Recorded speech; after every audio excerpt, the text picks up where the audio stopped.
Hello everyone. दोस्तों, वैदिक ज्योतिष में 6, 8, 12 जो भाव हैं उनको त्रिक भाव कहा गया है, क्योंकि जीवन में जो भी उत्पन्न होने वाली कठिनाइयां, चुनौतियां या बाधाएं हैं, ये तीनों हाउस जो है उन सारी स्थितियों से जो है वो जुड़े हुए हैं। लेकिन जीवन में ना हर सिक्के के दो पहलू होते हैं, तो उसी प्रकार से हमें सिर्फ एक पहलू देखकर कोई निर्णय ले लेना जो है वो उचित नहीं होता। तो इसी तरीके से जो 6, 8, 12 भाव हैं, अक्सर कर हम उनमें जो है वो नेगेटिव चीज़ों को देखने और खोजने का प्रयास करते हैं। तो हमारे लिए ये बहुत ज़रूरी है कि हम उसके जो है वो दोनों पहलुओं को जानने और समझने का प्रयास करें। यानी उन तीनों हाउसेस से हमें नेगेटिव और पॉजिटिव हर तरीके के प्रभाव जो है वो मिलते हैं। ये हमारे ऊपर डिपेंड करता है कि हम उन चीज़ों को किस तरीके से समझ रहे हैं या किस तरीके से अपने जीवन में ले रहे हैं। तो आज हम जो है उन्हीं को अलग-अलग तरीके से जो है वो समझने का प्रयास करेंगे। अगर हम इन भावों को गहराई में जाकर व्याख्या करें, तो ये हमारे आत्म विकास को, कर्मों के प्रक्षालन को, यानी किस तरीके से हम उन कर्मों को जो है वो शुद्धता में बदलते हैं, वो चीज़ों को, या आध्यात्मिक उन्नति को, या जीवन में छुपे हुए जो रहस्य हैं, उनसे भी ये तीनों हाउसेस जो है वो संबंधित हैं। अगर हम इनको जो है वो विस्तार से समझने का प्रयास करें, तो शायद हम इनके महत्व को ज़्यादा अच्छी प्रकार से समझ पाएँगे।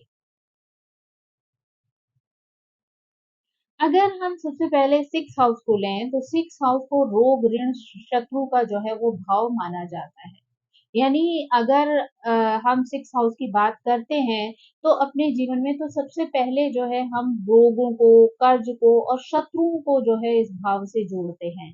यानी उन सभी के माध्यम से होने वाले जो संघर्ष हैं, लोगों के जीवन में जो कॉम्पिटिशन का भाव है, या फिर जो है मुकदमेबाजी है, लड़ाई-झगड़े हैं, नौकरी है, ये सारी समस्याएँ जो हैं हम इसी भाव से देखते हैं।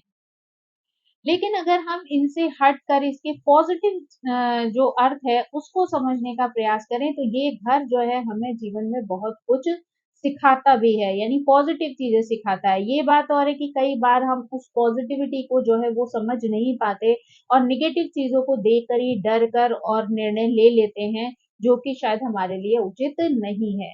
अगर हम 6 हाउस की बात करें ना, तो 6 हाउस जो है वो हमें सेवा का भाव भी सिखाता है। यानी ये जो है ये इसीलिए यहाँ से जो है आपने देखा होगा दैनिक कर्तव्यों को भी देखा जाता है, नौकरी को भी देखा जाता है, व्यक्ति की सेवा को भी जो है वो देखा जा सकता है। तो यानी जो एक सेवा का भाव है, वो जो है ये 6 हाउस के माध्यम से ही लोगों के अंदर जो है वो पैदा होता है। अगर ये भाव जो है वो मजबूत होता है, तो ये व्यक्ति को एक अच्छा सेवक जो है बना सकता है, अच्छा चिकित्सक बना सकता है, सामाजिक कार्यकर्ता बना सकता है, जो कि सिर्फ़ पर्सनल ग्रोथ को ही नहीं दिखाता, बल्कि व्यक्ति की समाज में जो ग्रोथ होती है, उसको भी जो है वो प्रदर्शित करता है।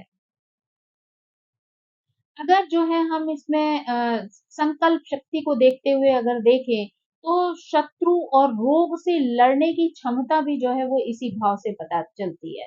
यानी जीवन में जुझारूपन जो है आपका, जीवन में जो है वो संघर्षों को, चैलेंजेस को जो फेस करने की जो आपकी एनर्जी है, जो आपकी विल पावर है, वो आपके इस 6 हाउस से ही पता चलती है। यानी आपकी विल पावर आपको कितनी ऊँचाइयों तक ले जा सकती है, किस तरीके से परेशानियों से, संघर्ष से लड़ने की जो है वो ताकत आपको प्रदान करती है, इन सभी चीज़ों के बारे में जो है वो 6 हाउस से ही पता चलता है।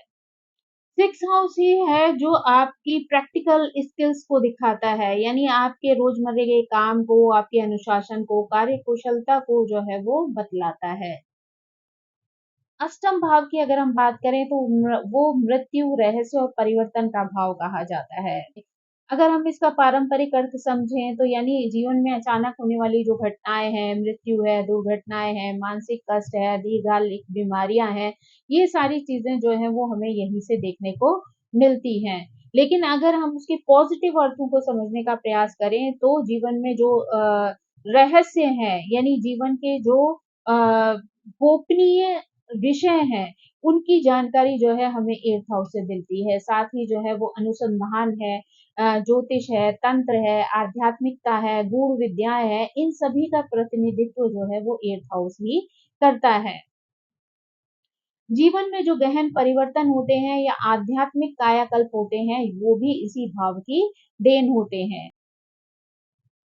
अगर हम जो है वो संयुक्त धन की बात करें, उत्तराधिकार की बात करें, यानी पति और पत्नी का जो धन है या विरासत में मिला हुआ धन है, बीमे आदि से जुड़ा हुआ जो धन है, वो जो है हमें इस हाउस से ही पता चलता है।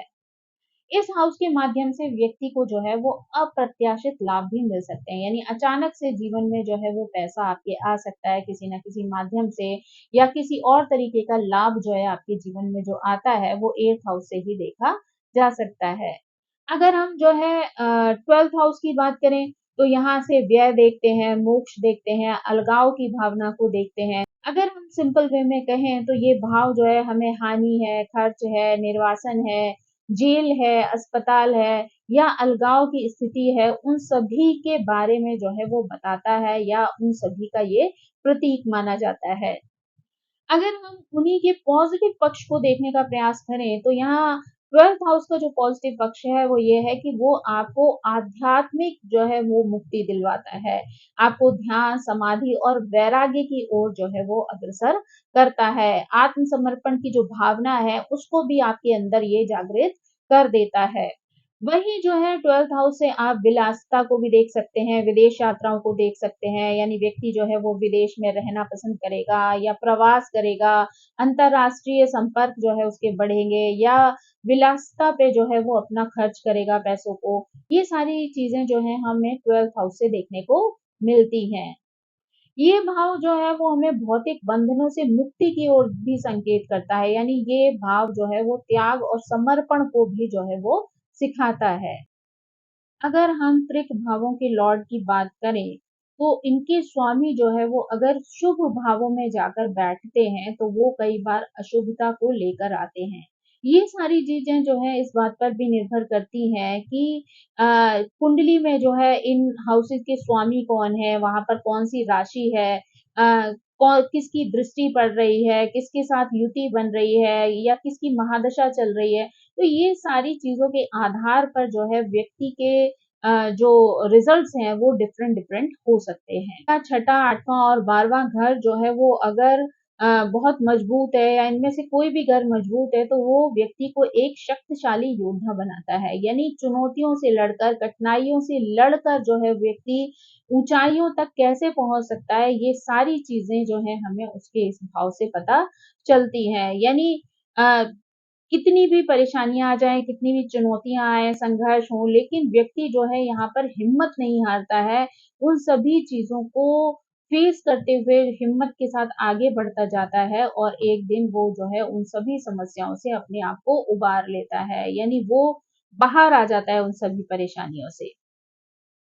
और साथ ही उन कठिनाइयों से व्यक्ति जो कुछ भी सीखता है ना, वो उसको पूरे जीवन भर जो है वो प्रोग्रेस करने में मदद देती है। क्योंकि जब एक बार व्यक्ति किसी हद को पार कर लेता है, किसी तकलीफों को, परेशानियों को जो है वो महसूस कर लेता है, तो उसके बाद उसे कोई भी परेशानी जो है वो बहुत ज़्यादा बड़ी नहीं दिखाई देती है। वो उन परेशानियों से कैसे बाहर निकलना है, किस किस तरीके के उपाय उन चीज़ों के लिए करने हैं, किस तरीके के कार्य उन चीज़ों के लिए करने हैं, ये चीज़ें जो हैं वो व्यक्ति बहुत अच्छी प्रकार से समझ जाता है। अगर इन भावों के स्वामी जो हैं वो त्रिक भाव में ही बैठे हुए हों, यानी 6 यानी 6th हाउस के स्वामी 6, 8, 12 में हो या 8th हाउस के स्वामी 6 में या 12 में हो, 12th हाउस के स्वामी जो हैं वो 6 और 8 में हो, तो ये व्यक्ति को विपरीत राजयोग भी दे सकते हैं। यानी इससे व्यक्ति को जो है कष्टों के बाद एक राजयोग की प्राप्ति हो सकती है, जिससे कि व्यक्ति जो है जीवन में सभी प्रकार के सुखों का अनुभव कर सकता है।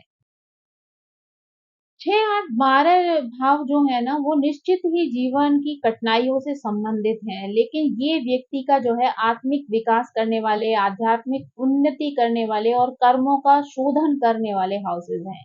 यानी ये आपको जीवन में, जैसे कहते हैं ना कि सोना तप कर जो है वो खरा बनता है, तो ऐसे ही व्यक्ति के ये 3 हाउस जो हैं, वो व्यक्ति को तपा-तपा कर इतना मजबूत और इतना स्ट्रॉन्ग बना देते हैं हर स्थिति से जो है वो लड़ने के लिए, तो व्यक्ति को जो है वो जीवन में सफलता मिलना जो है वो सुनिश्चित हो जाता है। यानी जो व्यक्ति जो है वो तप कर खरे सोने की तरह जो है वो बाहर निकल कर आता है, वो जीवन में नेम, फेम और मनी सबको जो है वो किसी न किसी तरीके से प्राप्त कर लेता है। यानी हर प्रकार के सुखों की प्राप्ति जो है व्यक्ति कर सकता है। यानी अपने ही कर्मों के द्वारा वो अपना शोधन करता है, अपनी जो है नेगेटिविटी को जो है अपने जीवन से दूर करता है और पॉजिटिविटी का संचार जो है वो अपने जीवन में कर लेता है। अब यहाँ पर हम इन ग्रहों की जो है वो एक विस्तृत व्याख्या जो है वो करते हैं, जिससे कि हम इन हाउसेस को जो है वो और भी अच्छी तरीके से जो है जान सकें, ताकि हमें जब भी कभी हम इन हाउसेस के बारे में अपने चार्ट में देखें तो हम उनसे डरे नहीं, बल्कि उनकी पॉजिटिविटी को याद करके ये सुनिश्चित करें कि हमें उनसे संबंधित ऐसे कौन से कार्य करने चाहिए, ऐसे कौन से तरीके अपने जीवन में अपनाने चाहिए, ताकि इन नेगेटिविटी से हम अपने आप को बचा सकें और उन हाउसेस की जो पॉजिटिविटी है उसको जो है अपने जीवन में व्यवस्थित कर सकें, अपने जीवन में जो है वो संचारित कर सकें, ताकि जो है हम जीवन में हर तरीके की प्रोग्रेस जो है वो प्राप्त कर सकें।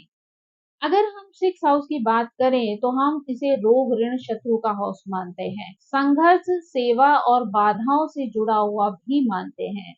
ये जो हाउस है इसे हम उपचय भाव भी कहते हैं, जिसके अगर अर्थ को हम समझें तो वो बताता है कि व्यक्ति यहाँ पर जो है वो कड़ी मेहनत और संघर्ष के बाद जो है जीवन में बेहतर परिणाम जो है इस घर से संबंधित प्राप्त कर सकता है।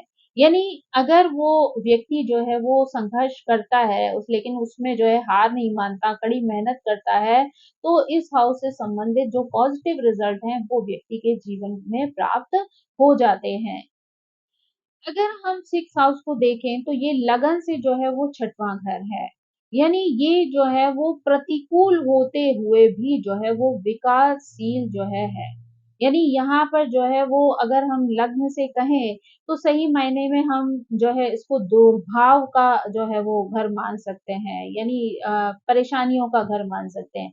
लेकिन अगर इसको हम डेप्थ में जाकर समझने का प्रयास करें तो यही परेशानियां जो है वो हमें जीवन में संघर्षों से लड़ना सिखाती हैं, जीवन के नए लेसन्स जो है वो हमारी लाइफ में लेकर आती हैं, जो हमें मजबूत बनाते हैं और जीवन में सफलता की ओर जो है वो अग्रसर कर देते हैं। यानी ऐसा व्यक्ति जो है जीवन में कभी हार नहीं मानता है, स्ट्रांग होते हुए जो है जीवन की हर चुनौती को पार करते हुए आगे बढ़ जाता है।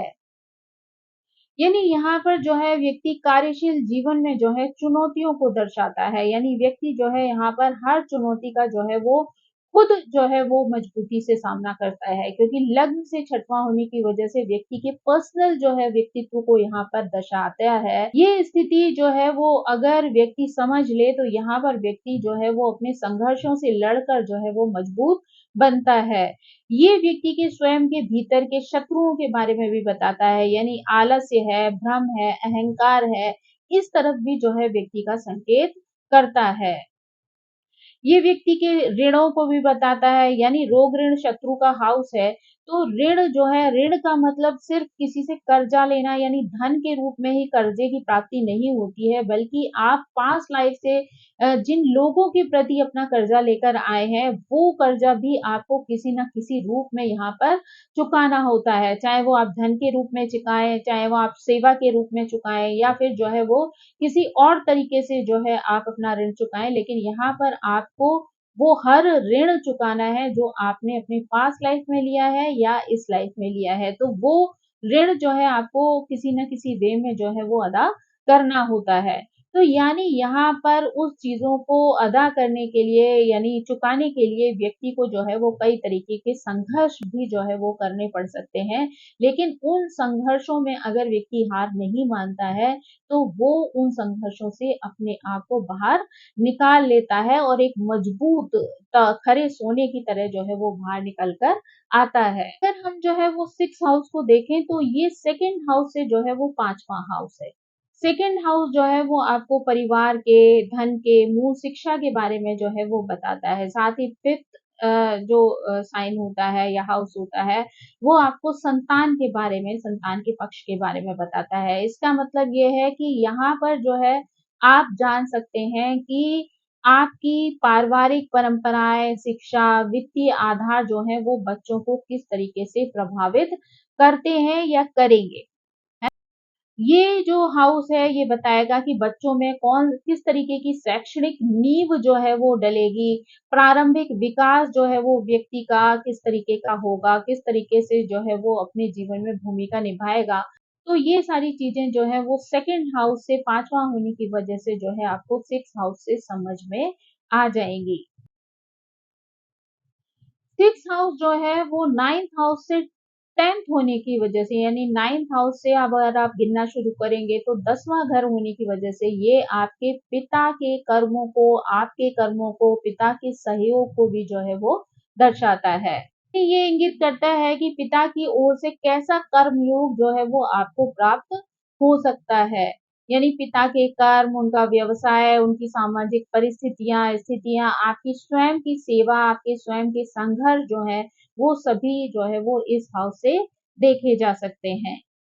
6th हाउस जो है वो 5वें घर की परिणति है, यानी 5th हाउस जो है वो आपके पूर्व पुण्यों का हाउस है। तो पूर्व पुण्यों के अनुसार जो है आपको जो कुछ भी प्राप्त हुआ है, जो कुछ भी जो है वो आपके जीवन में जो संस्कार आए हैं, वो सारे जो है वो 6th हाउस से देखने को मिल सकते हैं।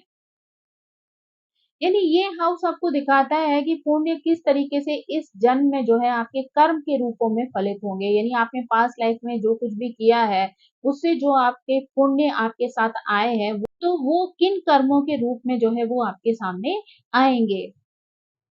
ये जो है वो आपकी आत्मा के विकास और संघर्षों में उन पुण्यों की जो है वो किस प्रकार से सहायता प्राप्त होगी, इस बात का भी जो है वो ज्ञान करवाता है। अगर हम जो है वो 6th हाउस को 10th हाउस से देखें तो ये 10th हाउस से जो है वो नवा है। तो अगर आप 10th हाउस से काउंट करना शुरू करेंगे तो 6th हाउस जो है वो 9th नंबर पर आएगा यानी 9वें भाव के रूप में आएगा। तो ये बताता है कि आपके कार्य क्षेत्र में की गई जो मेहनत है और जो संघर्ष है, उसका जो दीर्घकालीन फल है वो आपको यहाँ पर प्राप्त होगा। यानी भाग्य जो है वो किस तरीके से आपके कर्मों का सपोर्ट करके आपको यहाँ पर दिखाएगा। आपके कर्म भाग्य के रूप में आपको किस तरीके का फल देंगे, ये चीज़ जो है आप यहाँ से देख सकते हैं। यहाँ से ये भी पता चलता है कि व्यक्ति के जो कर्म हैं वो आपको ऊपर उठाएँगे या संघर्षों में डालेंगे या किस प्रकार के उनके रिज़ल्ट्स होंगे, ये सारी चीज़ें भी आपको देखने के लिए मिल सकती हैं। तो अगर जो है हम सिंपल वे में कहें या निष्कर्ष के रूप में कहें, तो अगर हम 6th हाउस की बात कर रहे हैं, तो कहीं न कहीं ये आपके लग्न से जुड़ा रहता है, साथ ही 5th हाउस से जुड़ा हुआ होता है। साथ ही जो है वो 10th हाउस से भी जुड़ा रहता है। तो यानी आपका 5th हाउस जो है वो आपके पूर्व जन्म का, पूर्व कर्मों का भाव है। लग्न जो है आपकी वर्तमान स्थितियाँ हैं, साथ ही जो है 10th हाउस जो है वो आपका भविष्य है। तो यानी 6 हाउस जो है वो कहीं न कहीं आपके पास्ट लाइफ से, आपकी प्रेज़ेंट से और आपके भविष्य से जो है वो जुड़ा हुआ होता है। तो ये हाउस जो है वो आपको संघर्ष के द्वारा जो है वो आत्म-विकास करना जो है वो सिखाता है। साथ ही पिता का, संतान का और स्वयं के कार्यों के बीच में किस प्रकार का संतुलन है वो इस स्थान से देखा जा सकता है। साथ ही ये भाव सिखाता है कि व्यक्ति जो है अपने कर्मों के माध्यम से अपने भाग्य को भी परिवर्तित कर सकता है। यानी भाग्य जो है वो आपके हाथ में है। अगर आप अच्छे कर्म करते हैं, तो आप अपने भाग्य को भी परिवर्तित कर सकते हैं। अगर जो है हम 8th हाउस की बात करें तो 8th हाउस जो है वो गूढ़ रहस्यों का या परिवर्तन का जो है वो घर माना जाता है यानी ट्रांसफॉर्मेशन का हाउस है। तो वैदिक ज्योतिष में 8th हाउस का जो है वो बहुत ज़्यादा महत्व है। 8th हाउस से जो है हम जीवन के रहस्यों को समझ सकते हैं, अंत को समझ सकते हैं, मृत्यु है, पुनर्जन्म है, दुर्घटनाएँ हैं, पीड़ा है, विरासत है, गुप्त ज्ञान है, यौन संबंध है, साथ ही ट्रांसफॉर्मेशन है। ये सारी चीज़ें जो है वो हमें 8th हाउस से ही जो है वो समझने का अवसर प्राप्त होता है। यानी ये हाउस जो है वो जीवन के इन सभी पहलुओं का प्रतिनिधित्व करता है। एट्थ हाउस जो है वो मृत्यु का कारण बताता है, उसकी प्रकृति बताता है, समय के बारे में जानकारी देता है। लेकिन ये जो है चीज़ सिर्फ़ मृत्यु तक ही सीमित नहीं है। यानी एट्थ हाउस जो है वो हमें सिर्फ़ मृत्यु के बारे में ही नहीं बताता, बल्कि जो है वो हमें पुनर्जन्म के बारे में, हमें जो है वो अपने ट्रांसफ़ॉर्मेशन के बारे में भी जो है वो बताता है। यानी अगर हम बात करें तो यहाँ पर मृत्यु का मतलब सिर्फ़ व्यक्ति के प्राणों का निकल जाना ही मृत्यु नहीं है। यहाँ पर आपकी बुराइयों का मर जाना भी एक तरीके की मृत्यु है। यानी आपके अंदर की जो नेगेटिविटी है, आपके जीवन की जो बुराइयाँ हैं, आपके जीवन के जो कष्ट हैं, उनकी भी यहाँ पर जो है वो मृत्यु होती है और आपके जीवन में जो है वो बदलाव होना शुरू होते हैं, आपका रीबर्थ होता है, नई तरीके से आप जीवन की शुरुआत करते हैं। वो भी जो है एक तरीके का ट्रांसफ़ॉर्मेशन जो है वो कहा जा सकता है। यानी यहाँ पर कुछ ऐसी चीजें भी जो है व्यक्ति के जीवन में हो सकती हैं जो घटनाएं जो है आपके जीवन को पूर्णतः बदल देती हैं। यानी वो कोई दुर्घटना हो सकती है, दिवालियापन हो सकता है, किसी तरीके की आत्मिक जागृति हो सकती है। तो ये सारी चीजें भी जो है वो एट्थ हाउस से ही संबंधित मानी जाती हैं। एट्थ हाउस जो है वो नाइन्थ हाउस से जो है वो ट्वेल्थ माना जाता है। यानी इसका मतलब ये है कि ये पिता या पूर्वजों की संपत्ति के फल को भी जो है वो दिखाता है। यानी जो कुछ भी आपको इनहेरिटेंस में मिलता है, यानी विरासत में प्राप्त होता है, वो सारी चीजें, चाहे वो भौतिक संपत्ति हो, संस्कार हो, कर्म हो, पाप और पुण्य हो, है ना, किसी भी तरीके की परेशानियां हो जो कि आपके पैतृक स्थिति से जो है आपको मिली हुई हो, तो वो उन सारी चीज़ों के बारे में जो है वो आपको एट्थ हाउस से पता चलता है। एट्थ हाउस जो है वो आपके वैवाहिक जीवन में भी एक महत्वपूर्ण स्थान रखता है। यानी एट्थ हाउस जो है वो सेवेंथ हाउस से जो है वो सेकंड होता है। तो इसलिए जो है वो सेकंड हाउस जो होता है वो धन है, परिवार है, मानसिक दृष्टिकोण है, उनको दर्शाता है। तो यानी मैरिज के बाद जो ये सारी स्थितियाँ हैं, चाहे वो धन हो, परिवार हो, मानसिक सिचुएशंस हो, वो सारी चीज़ें जो हैं वो आपको एट्थ हाउस से देखने को मिलती हैं। यानी विवाह में जो है वो दीर्घकालिकता, यानी लंबे समय तक चलने वाला विवाह है, यौन संबंधों की जो गहराई है, विवाह के उपरांत जो जटिल समस्याएँ जो हैं वो आपके जीवन में देखी जाती हैं या सुख जो देखे जाते हैं, वो जो है इस हाउस से देखे जा सकते हैं या इस हाउस से समझे जा सकते हैं। महिलाओं की कुंडली के लिए जो है इस भाव का विशेष महत्व होता है। यानी इससे मंगल स्थान भी कहा जा सकता है महिलाओं की कुंडली के हिसाब से। यहाँ पर ग्रहों का प्रभाव जो है वो विवाह को बताता है, ससुराल को बताता है, पति के स्वास्थ्य और उनकी दीर्घायु को बताता है।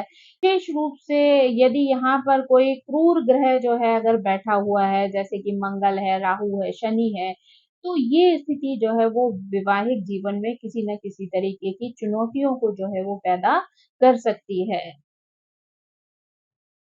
एट्थ हाउस जो है वो फिफ्थ हाउस से जो है वो 10वां है। यानी इसका अर्थ है कि आपकी विरासत, कर्म और व्यवहार भविष्य की पीढ़ियों को प्रभावित करते हैं। यानी आपके किए गए अच्छे कर्मों का जो फल है वो आपकी संतान को प्राप्त होता है। तो यहाँ पर जो है आपके कौन से कर्म जो है वो आपके संतान को लाभ दे सकते हैं या नहीं दे सकते हैं, या संतति को जो है वो किस प्रकार की स्थितियां जो है वो फेस करनी पड़ सकती हैं, ये सारी चीज़ें जो हैं वो यहाँ से देखी जा सकती हैं या समझी जा सकती हैं। हाउस की तरह जो है एट्थ हाउस से भी हम रोग और पीड़ाओं को देखते हैं। यानी इनका स्वरूप जो है वो गूढ़ हो सकता है, दीर्घकालिक हो सकता है और कभी-कभी रहस्यमय हो सकता है। यानी यहाँ पर पुरानी बीमारियाँ, छिपी हुई बीमारियाँ जो हैं वो देखी जा सकती हैं या जानी जा सकती हैं। ये जो है वो मानसिक संघर्षों का भी प्रतिनिधित्व करती हैं। यहाँ पर जो है कई बार ऐसी बीमारियों का जन्म होता है कि जिसका पता लगाना भी जो है वो मुश्किल हो जाता है। यानी कई बार ऐसी बीमारियाँ देखने को मिलती हैं कि लास्ट तक जो है वो डॉक्टर टेस्ट करते रहते हैं, रिजल्ट्स जो है वो आते हैं, वो नॉर्मल आते हैं, लेकिन व्यक्ति को यानी वो सारी परेशानियाँ जो है वो महसूस होती रहती हैं, लेकिन क्लियरली जो है वो बीमारी निकल कर सामने नहीं आती। तो उस वजह से उसका इलाज भी जो है वो संभव प्रॉपर्ली नहीं हो पाता है और ऐसी बीमारियाँ जो है वो कई बार बहुत लंबे-लंबे समय तक जो है वो चलती रहती हैं। जिनका असर जो है वो शारीरिक स्वास्थ्य के साथ-साथ मानसिक स्थिति पर भी पड़ता है और उसकी वजह से व्यक्ति जो है वो अंदर ही अंदर जो है वो टूटता जाता है। हमारे यहाँ जो है ज्योतिष शास्त्र में सेकंड हाउस को, सेवेंथ हाउस को जो है वो मारक जो है वो माना जाता है, मारक हाउस जो है वो कहा जाता है। तो ऐसे में अगर आप देखेंगे तो सेकंड हाउस और सेवेंथ हाउस दोनों मारक हैं और उनसे जो है वो अगर एट्थ हाउस को काउंट करेंगे तो वो भी जो है वो सेवेंथ और सेकंड ही पड़ेगा। यानी मारक का मारक घर जो है इस घर को माना जा सकता है। यानी अत्यधिक कष्ट की प्राप्ति जो है वो यहाँ पर हो सकती है। मृत्यु का समय, तरीका, जीवन की अंतिम अवस्था जो है वो यहाँ से जानी जा सकती है। ये हाउस जो है वो पुनर्जन्म को, आध्यात्मिकता को भी दर्शाता है। यानी ये भाव जो है रहस्यवाद है, तंत्र मंत्र है, ज्योतिष है, गूढ़ विद्याएं हैं, गहराई से जुड़ी हुई जो साधनाएं हैं, वो सभी जो है वो एट्थ हाउस से पता चलती हैं। यानी ये लोग जो है वो आध्यात्म से, गुप्त विद्याओं से जो है वो गहरी जानकारियों को प्राप्त कर सकते हैं। यानी एट्थ हाउस जो है वो ऐसे प्रबल योग बताता है जहां पर व्यक्ति साधनाओं के माध्यम से जो है वो गूढ़ विद्याओं के रहस्य को समझ सकता है। यानी कह सकते हैं कि एट्थ हाउस जो है वो एक ऐसा रहस्यात्मक क्षेत्र है जो कि ना केवल जीवन की समाप्ति का प्रतीक है बल्कि पुनर्जन्म और आध्यात्मिक विकास का भी स्रोत है। ये घर जो है वो गहराई की, ट्रांसफॉर्मेशन की और गूढ़ रहस्यों की जो है वो कुंजी है। यहाँ से जो है जीवन के उन सभी हिस्सों को जो है वो देखा जा सकता है, जाना जा सकता है, जो कि सामान्य आँखों से दिखाई नहीं देते, जिनका एहसास जो है व्यक्ति अपनी आत्मा के माध्यम से जो है वो कर सकता है। अब अगर हम जो है वो 12th हाउस की बात करें, तो 12th हाउस जो है वो आम तौर पर आध्यात्मिकता से जुड़ा हुआ माना जाता है। यानी 12th हाउस जो है वो आत्मा की मुक्ति के बारे में बताता है, अलगाव को बताता है, त्याग को बताता है, निर्वासन को बताता है, हॉस्पिटल है, आश्रम है, जेल है, परोपकार है, ध्यान है, इन सभी विषयों से जुड़ा हुआ जो है वो हम 12th हाउस को मानते हैं।